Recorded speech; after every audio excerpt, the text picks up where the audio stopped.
첫 번째 사연입니다. 사업을 왜 했지라는 닉네임 쓰시는데 만으로 28살. 네. 기혼이에요. 네. 빨리 하셨네. 그리고 직장인인데 왜 버리시고 소득이 300만 원 정도에 상여금이 1,000만 원이면 평균 400. 네. 실수령으로. 실수령으로. 그럼 뭐 적지 않으신 편인 것 그렇죠. 같고 월 저축도 많이 하고 계시네요. 그렇죠. 네, 30% 정도는 하시니까. 외벌이인데도 불구하고 저만큼은. 네. 자, 근데 뭐가 문제일지 한번 보죠. 안녕하세요. 아내와 강아지 한 마리와 가정을 이루고 있는 28세 직장인입니다. 운이 좋게 20살에 취업의 문이 열려가지고 10년째 다니고 있어요. 네. 지방에 지사를 두고 있는 회사라서 첫 발령지가 제주도구나. 네. 제주도로 가게 됐습니다. 연고도 없는 제주에서 시작하게 된 거죠. 네. 제주도에 혼자 있다 보니까 심리적으로 힘들어서 매주 쉬는 날마다 서울로 왔고 돈을 전혀 모으지 못하고 5년이 인생에서 삭제되었습니다. 이게 저는 알거든요. 저는 이제 지방 생활을 좀 해보니까 엄청 힘들어요. 이 심적으로 진짜 힘든 게 많아요. 아무도 없으니. 아무도 없으니까 우선 그러니까. 기본적으로. 그리고 아는 사람들은 회사 직원들. 네. 근데 회사 직원들도 뭐 동기면 그래도 좀 난데 동기도 뭐 집에 가버리는 경우도 있고 뭐 위로만 계시다거나. 그리고 위에만 있으면 이제 거의 대부분 술 뭐 거의 그런 거잖아요. 네. 아니면 뭐 등산 좋아하는 분 갑자기 한 분 계시면 싫어. 이제 싫어. 그럼 힘들어집니다. 안 친하고 싶어. 퇴근하고 콜? 저기 등반 콜? 그러면 그거 안 할 수가 없잖아요. 그렇겠죠. 주말에 또 가자 그러면 왜냐면 어차피 이번에 혹시 서울 가 그러면 아닙니다. 그러면 콜? 억지로 가야겠네. 이번에 우리 막 한번 진짜 국도 한번 종주 한번 하자고 이러면 이제 큰일 난 거고. 그래서 그런 것 때문에 어쩔 수 없이 또 서울로 가는. 저 뭐 있어가지고요. 하면서 막 가는 거죠. 계속 핑계 대고. 여기 있는 순간 이제 힘들어지니까. 그래서 이게 힘들었다. 그래서 전 충분히 이해합니다. 돈을 전혀 모으지 못했다. 그 2018년에 인천으로 이동 명령을 받아가지고 드디어 고향 인근 땅을 밟게 돼서 너무 기뻤습니다. 그러면은 지금 꽤 오랫동안 계셨던 거죠? 네, 지금은 5년 이제 동안. 인천. 네. 그리고 버스 타고 조금만 나가면 친구도 있고 동기도 있고 적응이 너무 편했습니다. 그러니까 이게 저도 건설회사 있을 때 한 번 본사를 갔던 친구들은 절대 못 내려가겠다고 막 그런 게 되게 크더라고요. 그러니까 이게 아예 모르면 그 맛을 안 보면 모르면 괜찮거든요. 네. 근데 한 번 예를 들어 뭐 지방에 가서 네. 한 2, 3년 막 고생하다가 서울 오면은 우선 기본적으로 사원증 주잖아요. 네. 파란색 줄에 그 사원증 하나 주거든요. 여기 삼성 마크 하나 박혀가지고 그리고 강남역 일대에서 막 커피 잔을 들고 막 다니기 시작합니다. 그거랑 지방 현장 가서 이제 안전모에 안전복 쓰고 안전화 이런 거 입고 나서 아침에 막 체조하고 있고 이거가 이제 같이 있는 직업이었거든요. 극단적으로 너무 다르니까. 극단적으로 다르네. 그래서 다들 어떻게든 가려고 했고 서울 가면 또 안 오려고 했던 게 있었어요. 그래서 이분도 너무 편했다 이거죠. 그러다가 2020년 동기 형이 함께 요식업 사업을 해보자. 그래서 어느 정도 구상을 해보니까 월 100 정도의 수익을 예상해서 월 100인데 이걸 하나요? 그러니까 저도 이게 의아했어. 100 벌려고 그거 요식업 사업을 해요? 부업을. 네, 부업식으로 저녁에 이제 퇴근하고 어차피 거기에 매달릴 수 없으니 저녁에 잠깐 하자. 근데 1억 천을 풀 대출로 해가지고 월 100 버는 거면 그러니까 1년에 1,200 버는 거다. 그러니까 이제 뭐 이자 띄고 뭐 한 5, 600 벌면 한 나쁘지 않겠지. 하는 건데 이제 풀대출로 사업을 안 해보셨으니까 이게 용기도 진짜 대단하신 거예요. 그리고 어리니까 어렸으니까 사실 근데 뭐 24, 5살이니까 7개월을 예상했던 손익분기를 2개월 만에 사업이 또 잘 됐네요. 잘 돼가지고 돈 벌 생각에 신이 난 상태였지만 코로나가 터졌습니다. 그러니까 이게 보니까 잘하시는 분이에요. 네. 사업을 되게 잘하고 요식업을 잘하는데 코로나 때는 답이 없이 망한 분들이 좀 있더라고요. 그러니까요. 특히나 이분은 이제 퇴근하시고 나서 해야 되니까 그냥 이제 밥집 이런 거 못 하고 저녁에 장사를 해야 하는 업종을 열었는데 코로나 초기에 그거 했잖아요. 영업 제한. 그러니까 아무것도 못 하는 거예요. 그러니까 대출은 받아놨고. 코로나가 이렇게 장기적으로 갈지는 예상도 못했을 뿐더러 당시에 관두기엔 권리금을 넣고 들어갔기 때문에 포기할 수도 없었습니다. 문 닫고 나올 수가 없죠. 그런데 코로나가 뭐 잠깐 갔으면 모르겠는데 2년 동안 계속됐고 사업을 접고 난 후 저에게 떨어진 거는 5,800만 원의 빚이었습니다. 열심히 갚고자 하는 마음에 코로나 손실보상금과 상여금으로 빚을 갚았습니다. 현재 4,600만 원 정도 남았는데 저의 고민은 저희 월급을 어떻게 써야 효율적인지 모르겠다는 겁니다. 생기는 돈마다 빚 갚는 게 맞는 것 같은데 비상금 목적에 돈도 있어야 된다고 생각하고 노후도 준비해야 되고 이거저거 겹치니까 결국에 아무것도 안 되는 느낌입니다. 자금 소요 계획을 세워봤지만 이렇게 하는 게 맞을까 의구심도 확신을 갖지 못해서 이렇게 도움을 요청드립니다. 아니 근데 여기에서 지금 결혼도 중간에 또 하신 거잖아요. 그렇죠. 결혼을 하시고 원래는 그 맞벌이를 하셨었는데 이제 아내분이 맞벌이는 그만두고 다른 일을 시작하셨어요. 그래서 프리랜서 일을 시작을 하셨는데 뭐 책을 쓰신다고 하시더라고요. 아, 네. 그래서 그거 지금 준비를 하고 계시고 네. 한 2년 후에는 들어오셔가지고 제주도 쪽에 좀 사업을 하고 싶다. 이제 아내분이 사업을 하시는 거에 그거에 이제 좀 돈도 필요할 것 같기도 하고요. 네, 이래저래 앞으로 돈이 많이 들어갈 것 같은데 네. 빚은 있고 네, 그러니까 좀 어떻게 해야 되냐. 답답해 하시는 것 같습니다. 네. 자, 그래서 3천만 원을 못 모으는 가장 큰 이유는 대출이다. 네.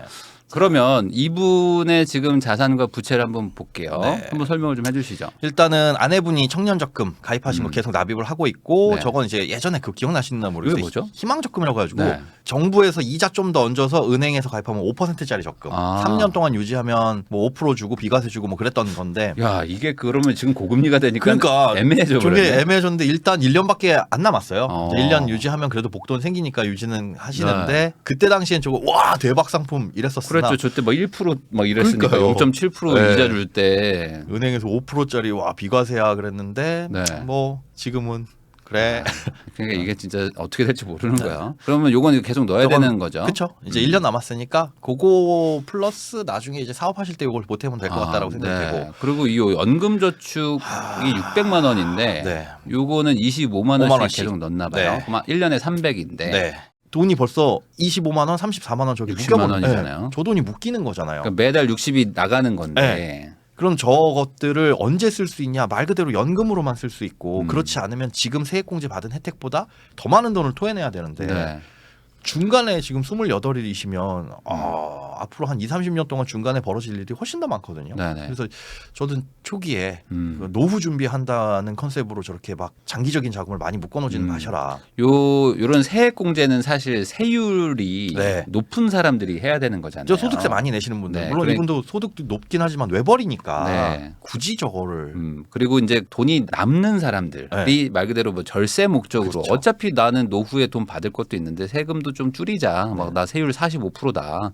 이런 분들이 뭐 들으면 그나마 조금 뭐 의미가 있을까 싶기도 하지만 반대로 그런 분들은 또 저거 뭐 저 돈 가지고 뭐야 이게 뭐 이렇기 때문에 이래나 저래나 사실 좀 애매한 건 있는 것 같고 그때도 한번 소장님이 말씀해 주셨던 것 같은데 세액 공제를 해줘 봐야 네.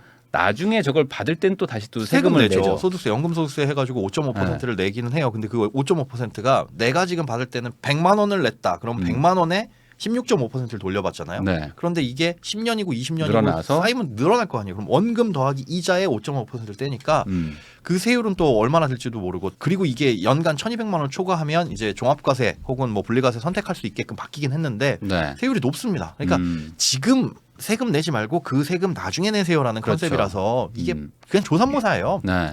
조삼모사라 보통 연봉 한 8월 1,500에서 9,000 정도 넘어가서 그러면 이제 토해내는 세금이 더 많거든요. 그런 분들 아니면 연금저축 IRP는 굳이 하지 않으셨으면 좋겠다. 5만 원 정도 소액으로 해도 5만 원 정도. 네, 그러니까 그 정도면 안 토해내는 간당간당한 수준 소득세. 네. 네. 토해내면 기분 나쁘니까. 네. 뭐 어차피 그게 내야 될 세금이긴 하니까. 네. 그러니까 저도 그거에 좀 동의를 하는 게 지금 아까 말씀하신 것처럼 이게 세액 공제라고 생각하니까 네. 야, 나 원래 낼 세금을 안 낸다. 이건 무조건 받아야지. 그러니까 나 돈 주는 거잖아. 네네. 라고 생각하는 분들도 많고 사실 저도 그렇게 생각했었거든요. 네. 근데 정확하게는 세금을 이연시켜주는 그렇죠. 미래로. 미래는 미래의 세금 뗄 거라는 네. 거죠. 지금 안 내는 세금을 나중으로 옮겨주고 그 돈을 세금 안 떼고 굴릴 수 있게 한다라는 건데 네. 물론 그건 좋습니다. 그런데 이 정도 나이에 이 정도 소득에서는 의미 없다는 거죠. 그러니까 이게 돈이 많이 묶이는 것도 우선 문제인데 그리고 저는 더 큰 게 이 60만 원이 지금은 만만해 보인단 말이잖아요. 지금 뭐 낼만 하지 뭐. 근데 그죠. 이제 애 크고 이제 막 집 사고 막 이거저거 앞으로 한 20년간 돈 쓸 일이 너무 많단 너무 말이죠. 많아요. 그러면 깨게 돼요. 그때 가서. 네. 그러면 결국은 과세 이연이 아니라 그냥 본전보다 못한. 그러면서 깨지니까 좀 고생하는 것들이 있다라고 생각하시면 될 것 같습니다. 자, 적금도 150 들고 계시고 그다음 비상금융 적금 35만 원. 지금 이거 적금도 30만 원 내고 계신 게 150 쌓인 거고 네. 비상금융 적금도 네. 35만 원 내시는 게 지금 70만 원 쌓인 거고. 아, 이제 70만 원 된 그쵸, 거고. 2달 하신 거예요. 네. 주식은 또 이제 18% 좀 빠졌는데 네. 이건 어쩔 수 없는 거니까. 그리고 비상금도 한 200만 원 정도 이렇게 돼 있는데 전체적으로 저축을 그래도 많이 하시는 하세요. 거예요. 그래서 이 정도면. 이 결혼을 하고 외벌인데 어떻게 이렇게 가능하나 봤더니 네. 이제 맞벌이 하시다가 그만두셨잖아요. 네. 그래서 아내분이 갖고 있었던 것도 생활비로 일부 보태기도 하고 근데 아껴 쓰시기도 하더라고요. 그리고 네네. 이분들이 이제 자녀가 없으니까 네. 앞으로 뭐 자녀를 낳으실 계획은 없으시대요. 그래서 두 분들의 계획대로만 뭐 잘 세우고 하시면 변수는 없을 것 같은데 여기에 이제 걸려 있는 게 빚이죠. 네. 빚이 있는데 빚부터 갚아야 되는 거냐, 적금을 들어야 되는 거냐. 그런데 놀라운 건 지금 저 35만 원짜리 적금 있죠. 저걸 6%짜리를 가입을 하셨는데 3년을 가입하셨어요. 요거요? 네. 비상금융 적금? 네. 3년 만기 적금을 가입하신 거예요. 3년 만기. 이자가 높으니까. 야, 금리가 6% 금리의 적금은 이제 다시는 안 나올 것 같다라는 네. 생각에 3년 만기 적금을 가입하셨는데 그게 과연 효율적이냐. 대출 이자가 지금 6.25%잖아요. 그래, 신용이자가 6.25면 이걸 들 거면 이걸 갚아야지. 그렇죠. 네. 이게 적금이자 6%라는 건 사실은 우리가 예금이자 6%면 원금 대비 6%를 다 주지만 다 받을 수 있지만 네네. 적금은 지금 들어간 첫째 달에 들어간 돈에 대해서는 전체 기간을 묻어놓는 거니까 네. 원금 대비 6%를 다 받을 수 있으나 두 번째, 세 번째, 네 번째 달에 쪽짝짝짝 줄어드는 그 만기까지 기간이 줄어드니까 실제 이자는 반이라고 생각하시면 돼요. 그렇죠. 이 적금을 예금으로 혼동하시면 안 됩니다. 네. 이걸 5천만 원을 넣어놓고 6%를 받는 게 아니고 매달 그렇죠. 매달 넣으니까 실제로는 절반으로 줄어드는데 거기에 이자 소득 세금도 내야 되고. 네, 세금도 내야 되죠. 근데 이 신용대출은 이 원금 자체에 대해서 계속 나오는 거잖아요. 6%씩. 그렇죠. 그러니까 실제로는 이자가 2배 이상 차이가 나는데 네. 한 2.5배 이상 차이 나겠죠. 본인이 가지고 있는 대출 대비해서 유리한지를 꼭 따져보셔야 된다라는 네네. 거. 그리고 웬만하면 대출 있으신 분들은 정책 자금 아니고서야 이자 드느니 그냥 조금씩 갚는 게. 그 정책 자금 말씀하시니까 네. 지금 까먹기 전에 중요한 네. 저기 하나 있네. 자영업 하시는 분들한테 이제 올해 이번 달 중순쯤에 자영업. 2%짜리 5년 만기 대출을 나라에서 해주겠다. 자영업에게요? 네. 2년? 2%요. 2%? 5년. 5년? 네. 무조건 해야 되죠. 무조건 이거는. 해야 되잖아요. 나중에 금리가 떨어져서 그 바닥금리 간다 그러면 그때 갚으면 되는 거고 중도상환수수도 없고. 그런데 네. 조건이 뭐냐면 네. 신용점수 746점. 그 정도면 할만한데? 이게 예전에 신용등급을 할 때 6등급 이하. 네. 만 저렇게 해줘요. 이하만? 이하만. 네네. 신용등급을 낮춰야 되네. 네. 네. 지금 그게 지금 자영업 하시는 커뮤니티에 막 네. 돌고 있다고. 신용점수 저 지금 750점인데 그럼 떨어뜨려야 돼요? 어떻게 됩니까? 떨어뜨려야죠. 신용 점수 떨어뜨리는 방법은 뭐예요?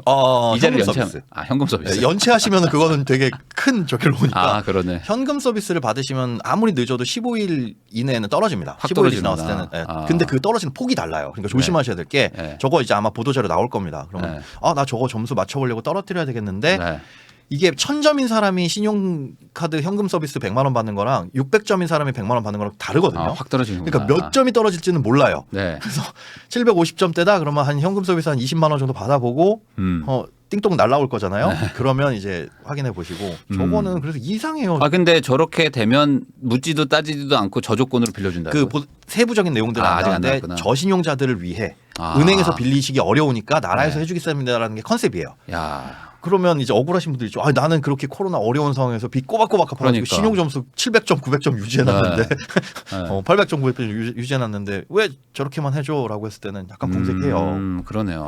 그래도 어쨌든 뭐 정말 무너지는 분들을 위해서 네. 그런 분들을 위해서 한다고 하는 것 같은데 이자가 이거는 너무 싸네. 지금 너무 저리예요. 너무 저리로 5년이나 빌려준다고 하니까 이것도 뭐 관심 있는 분들 한번 알아보시면 좋을 것 같습니다. 하다못해 저건 받아가지고 예금 넣어도 되는 거예요. 그러니까요. 이거는 너무 차이가 나네. 네. 자, 그러면 저축을 이제 224만 원 정도를 하고 계시는데 지출 부분에서 좀 줄일 수 있는 게 있을까? 거의 없어요. 안 쓰시더라고요. 우선 월세가 6.5만 원인데 사택. 이건 뭐 더 좋을 수 없는 상황인 거죠. 공과금 5에서 8만 원. 이것도 뭐 어쩔 수 없는 것 같고. 차량 보험료. 준중형 차량을 타시는데 이분이 만 30이 안 됐기 때문에 보험료는 어쩔 수 없이 비싼 그리고 거. 사고가 한번 나서 중간에 경찰을 타시다가 이게 전손됐대요. 네. 안 다치신 게 다행인데. 근데 저도 그 보험료를 내다가 접촉사고 같은 게 좀 났었거든요. 그런 거 접촉사고 하나 나고 또 그 자차 처리 뭐 이런 거 한 2번 했더니 오르죠. 보험료가 60% 가까이 오르더라고요. 50% 60%막 이렇게. 그러니까 이게 사고 나면 어쩔 수 없는 거잖아요. 특히나 이거는. 개인 사고는. 네. 그래가지고 이제 보통 자동차를 타고 다니는 분들이 보험료나 뭐 이런 것들 계산했을 때 뭐 택시를 타거나 이런 것보다 낫다라고 생각할 수도 있는데 사고 나면 사고도 나고 사고에 당하기도 하고 보험료 올라가기도 하고 뭐 이런 일들이 있어가지고 차량 유지비라는 게 생각보다 크다라는 거를 얘기하고 싶었습니다. 유류비 15만 원. 그러면은 많이 타는 건 아니신 거 아닌가요? 이 정도면? 이게 그리고 뭐 그냥 내연기관 차량이라서 네. 그냥 준중형 내연기관 차량이라서 저 정도면 출퇴근하시는데 정도 목적으로 쓰시는 휴대폰 인터넷 합쳐서 35,000원. 네, 이것도 보험료도 9만 원. 식비 생활비 80. 네. 이게 뭐 저것도 근데 이제 뭐, 많이 들어갔을 네. 때. 그리고 강아지가 한 5만 원 정도. 강아지 치고도 되게 적게 쓰시는 거예요. 네, 이거 적은 거 아니에요? 반려견 키우시는 분들 보면 평균 뭐 한 11, 12만 원 요 정도. 미용하는 거, 뭐 털 잘라주는 거 막 30만 원씩 받고 막 그러더라고요. 대출이자 25만 원, 가족회 5만 원, 경조사 10만 원입니다. 어떻게 그러니까 줄일 부분 없을까요? 알뜰살뜰하게 그냥 뭐 짜내가지고 이제 대출이자가 제일 아깝죠. 다른 것들 돈 쓰시는 게 거의 없는데. 그런데 이거 적금할 걸 이걸 갚았으면 좋았을 그러니까요. 텐데. 그래서 그것들을 좀 조정을 해야 돼서 저걸 높이면 저 대출이자 나가는 만큼이 또 저축여력이 생기는 거니까 대출 갚아 나가면. 네. 지금 같은 상황에서는 대출 갚는 게 우선. 다만 이제 비상금 정도는 확보하고 있어야 되는데 앞으로 돈 쓰실 일이 뭔지 한번 따로 여쭤보니까 큰 건 없더라고요. 네. 그러면 이제 장기 세액 공제용 상품 축소를 봤더니 지금 납입하고 있는 것에서 60만 원이죠 거의. 이거 25만 원 정도로 기존에 연금저축 하시던 것들 정도로만 축소를 하시고 저는 개인적으로는 저거보다 더 낮춰도 될 거라고 생각하는데. 그러면 뭐 하나를 깨라는 얘기인가요? 그렇죠. 근데 IRP를 지금 깨셔도 손해가 전혀 없습니다. IRP는 깨도 돼요? 네, 왜냐하면 작년부터 납입을 하셨잖아요. 아직 세액공제를 받은 게 아니에요. 세액공제를 받았으면 이게 뭔가 토해내야 되는데 요번에 신청을 아예 안 하시고 깨버리면 됩니다. IRP가 뭔가요? IRP는 원래 퇴직금 받는 주머니인데 이 퇴직금 말고도 개인적으로 납입을 할 수도 있는 기능이 있어요. 그렇게 납입을 하게 되면 연금저축처럼 세액공제 혜택 납입하는 금액의 13.2 혹은 16.5%를 돌려주는 건데 이게 단점이 연금저축과 두 개를 대비해가지고 똑같은 세액공제 혜택인데 그럼 뭘 가입해요? 라고 했을 때 저는 연금저축 우선. 왜냐하면 IRP는 가장 치명적인 게 부분 해약이 안 돼요. 시간이 오래돼서 한 1억 정도 쌓였다. 근데 이 1억 중에 내가 한 2천만 원만 필요해요. 급할 때 있죠. 그렇죠. 그럴 때 있잖아요. 그런데 IRP는 그 부분 인출이 안 돼요. 그러니까 말 그대로 이제 장기적으로 끝까지 가져가서 노후 대비하라는 목적인 거잖아요. 그걸로 쓰라는 게 주된 건데 그래서 혹시나 사람 일은 무슨 일 생길지 모르는 거니까 연금저축은 부분 해약이 되거든요. 부분 해약되면 물론 페널티는 받지만 필요한 금액만큼 꺼냈을 수 있다는 장점 1번. 2번은 연금저축은 많은 곳에서 담보대출을 해줍니다. 담보대출. 담보대출로도 활용을 해서 잠깐 돈 쓸 수 있으니까 깨는 거는 너무 손해 큰데 나는 2달 정도 필요한데 돈이 그러면 그거 2달 정도만 담보대출 받아가지고. IRP는 안 돼요? IRP는 안 돼요. 안 돼요? 해주는 곳들이 거의 없어요. IRP의 장점은 없나요? IRP의 장점. 금융상품 선택할 수 있는 게 다양하다. 그 안에 선택할 수 있는 게 다양한데 그러면 내가 마음대로 막 공격적으로 투자할 수 있냐? 30%는 무조건 안전자산에 또 들어가야 돼요. 또 넣어야 돼요? 노후에 쓰는 돈이라니까 30%는 안전하게 들어가야 되는데 그게 왜? 나는 오히려 젊은 친구들이니까 100% 공격적으로 넣어야 된다고 생각하는데. 저걸 누가 그렇게 발상을 했는지는 모르겠는데 30%는 무조건 채권 혹은 예금 같은 안전자산 들어가는군요. 지금 내시는 세금이 다른 걸로도 공제 받으시면 저거만큼은 필요 없으실 거예요. 좋습니다. 그리고 비상금융 적금을 좀 조정하자. 요거를 지금 대출금 상환으로 갚으라는 거죠. 그렇죠. 깨라는 거죠. 35만 원씩 적금 붙은 거 3년 동안 저거 부어봐야 연 2.6% 이율입니다. 그러니까 누적 수익률도 얼마 안 되고 세후 연 2.6. 여러분들 적금을 보실 때는 무조건 1년 단위로만 하세요. 적금은 그 이자로 부자 되는 게 아니라 총알. 이거 마련해서 목돈 마련해서 이거 어디에 투자를 할 수 있을까? 이거 시드머니 만드는 목적이 주된 거지. 물가 상승도 못 쫓아갑니다. 2년 후 사업을 이제 아내분이 하실 건데 그리고 약 10년 후에 주거 마련 등을 할 거면 대출 상환도 하고 종잣돈 마련을 열심히 좀 집중을 해야 된다. 그리고 이제 뭐 아내분이 지금 뭐 글을 쓰고 계시다고 했는데 아이가 지금 없잖아요. 없어요. 그러면 글을 쓰면서 좀 일을 하실 수도 있지 않을까요? 이분이 좀 독특한 책을 쓰세요. 그렇구나. 해외 여행 관련된 책을 쓰셔가지고 사실은 지금 해외에 잠깐 나가 계십니다. 잠깐만 큰일인데. 그래서 아니 이제 이게 한 달 내지 2달 막 이렇게 왔다 갔다 하시면서 책을 쓰시고 출판을 하시는. 그래요. 네. 그러다 보니까 이분이 하시겠다는 사업도 사실 뭐냐면 그 해외에 관련된 어디 이제 뭐 물품 같은 것들을 이제 야 이거 한국에서 팔면 괜찮을 것 같은데라는 것들이 좀 있으셨대요. 네네네. 그런 것들을 가져와서 하실 건데 처음엔 그렇게 너무 크게는 안 하시고 조그만 사업에. 그러면 꼭 성공해야 됩니다. 요 사업 꼭 성공해야 됩니다. 요거 지금 들어간 비용이 만만치 않기 때문에 요거를 꼭 성공시켜가지고 대출도 갚고 내 집 마련도 할 수 있게 좀 열심히 해주시면 좋을 것 같습니다. 그래서 시뮬레이션을 돌려보니까 이게 지금 현 상태입니다. 빨간색이 순자산이고 대출을 그대로 갖고 있는 상태에서 쭉 간다는 거. 물론 이제 대출금 여윳돈 상여금으로 갚으실 수도 있겠지만은 그건 고려 안 하고 지금처럼 그대로 나갔을 때 이제 보라색 선은 뭐냐면 연금저축하고 IRP 못 쓰는 돈이죠, 저건. 요 돈이 이렇게 많이 쌓여요? 네. 10년 후가 되면 한 1억 정도 가까이 쌓이는 거고 네. 저수익률은 2.5%로만 계산했어요. 2.5로. 네. 그러니까 그거보다 높으면 훨씬 더 많이 쌓이겠죠. 2.5%면 사실은 적금 이율 6% 5%짜리 뭐 그 정도니까 그거보다는 많이 쌓일 텐데 저 정도. 그런데 순자산 3억 중에 9천만 원 정도는 못 쓰는 돈이고 쓸 수 있는 돈은 2,500만 원 정도. 물론 미래 노후 대비도 중요하긴 하지만 요 돈이 어쨌든 계속 묶여 있다는 게 당장 내가 뭔가를 해야 되는 사람 입장에서는 좀 어렵죠. 당장 돈이 부족하니까. 그럼 저걸 깰 수 있. 중요한 건 저 빨간색 3억 540이라는 저 순자산이잖아요. 대출 빼고 내가 얼마나 갖고 있느냐. 거기에 포커스를 맞춰야 되고 만약에 지금 상태에서 그럼 적금을 조정하고 대출이자 갚고 대출 갚고 그러면서 대출이자가 점점 줄고 그게 또 저축으로 이어진다라고 가정을 했을 때는 좀 달라집니다. 요게 이제 그 다음 화면이에요. 그러니까 이거는 수익률 조정은 전혀 안 했어요. 다 그냥 2.5%고 소득도 그냥 지금보다 한 3%씩만 올라간다라고 했을 때 요 적금을 그냥 그대로 대출을 상환한다면 바로 갚아지네요. 한 쭉쭉쭉쭉 5년 정도 지나면. 그리고 뭐 상여금 같은 거 갚아서 더 넣으셔도 되는 것이고 그러면 나중에 한 2천만 원 정도 10년 후엔 차이가 나죠. 어쨌든 차이가 벌어진다라는 게 의미가 있는 거고 중간에 대출을 더 빨리 갚으면 훨씬 더 훨씬 더. 그러니까 전체적으로 순자산도 좀 늘어나고 그리고 이제 뭐 미래 노후 대비 금액이긴 하지만 장기적으로 묶이는 금액이 좀 낮아지면서 당장 가용할 수 있는 돈이 좀 늘어난다라는 게 있으니까 요걸 가지고 그렇습니다. 본인 목표가 뭐 내 집을 마련하든 아니면 사업을 하시든 뭐 이런 것들이면 결국에 돈이 다 필요한 거잖아요. 그런 쪽에다가 투자할 수 있는 여유 자금이 좀 늘어나는 구조니까 이게 더 나을지 아니면 기존처럼 하면서 대출을 끌고 가면서 노후 대비 쪽에다가 돈을 더 넣을지를 판단을 좀 해보실 필요가 있을 것 같습니다. 2년 후에 사업도 하신다니까 그때 현금도 생각을 해보셔야 됩니다. 또 이게 모릅니다. 이러다가 갑자기 또 아내분이 또 조앤 롤링처럼 뭐 해리포터 같은 것처럼 그 책이 대박이 나면 하나 뭐 쓰시거나 아니면 또 거기서 물건 하나 가지고 오셨는데 이게 뭐 어마어마한 걸 또 가지고 오실 수가 있거든요. 어느 정도가 되시니까 직장을 잘 다니시다가 그거 그만두시고 나오셔서 뭔가 길을 봤기 때문에 가셨을 수도 있으니까 또 이제 한 1년 뒤에 아니면 한 2년 뒤에 저 문제가 다 해결됐습니다. 이러면서 또 사연이 올 수도 있죠. 저 지금 강남에 아파트 사야 됩니다. 뭐 이럴 수도 있기 때문에 사업은 정말 상방이 없기 때문에 어떻게 될지 모르는 거라서 해볼 만은 한데 그래도 유지를 하면서 가야 되니까 그 중간중간에 재무 관리는 좀 잘해 주시면 좋을 것 같습니다.